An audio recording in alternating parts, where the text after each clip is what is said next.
Today, we continue building our somewhat questionable top end of this LS engine by putting on our rockers and push rods, and then finish the video by putting on our valve covers and lifter valley cover.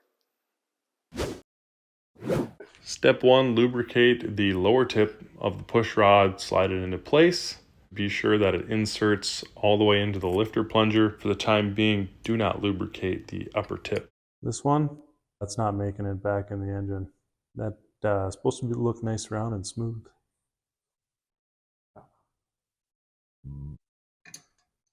Shoot.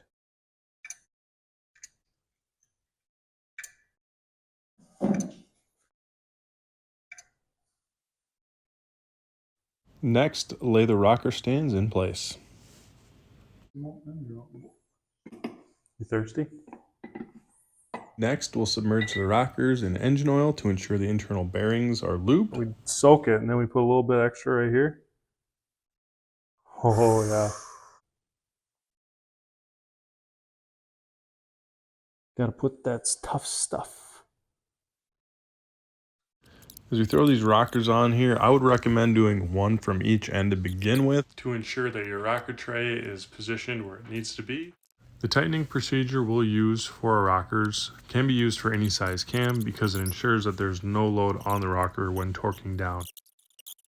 Having someone help turn the crankshaft until the exhaust push rod just starts to move upwards.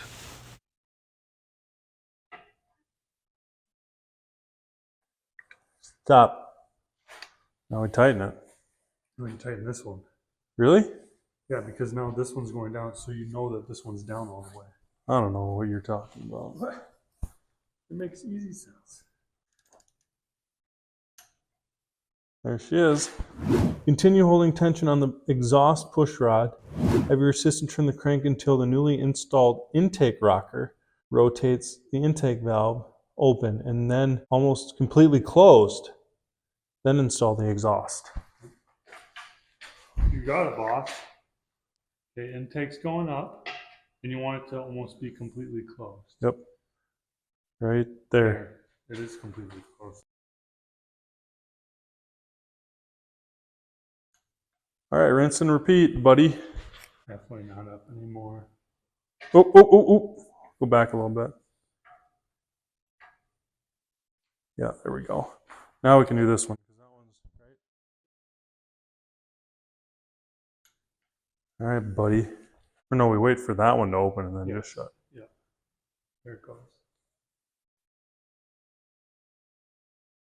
Right there.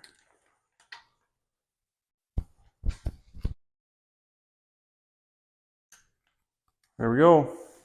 Now I think we can time lapse it now. Be sure to add a little bit of semi-lube on the tip of your push rod and ensure that the push rod fully seats inside the cup of the rocker.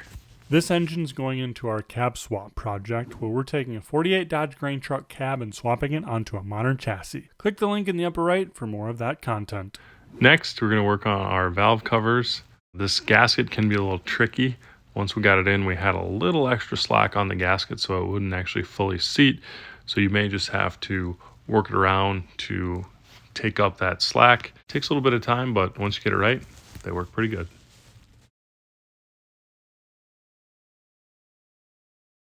Then we'll go ahead and toss on these ARP bolts. Get these bolted in.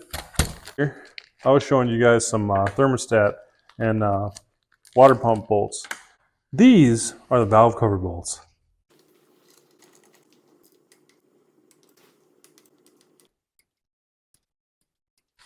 Does that not look amazing?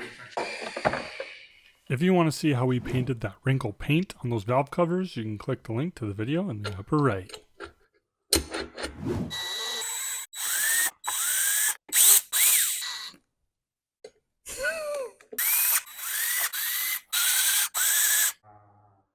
"18 foot-pounds, Lee."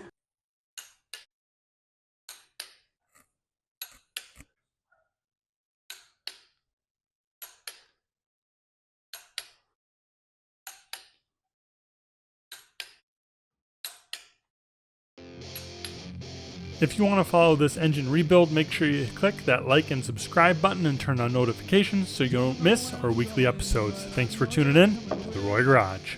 I think you need to get me a new intake because this thing looks ugly. I don't think it looks that bad. Just got to get the toothbrush out and clean her up a little bit, huh?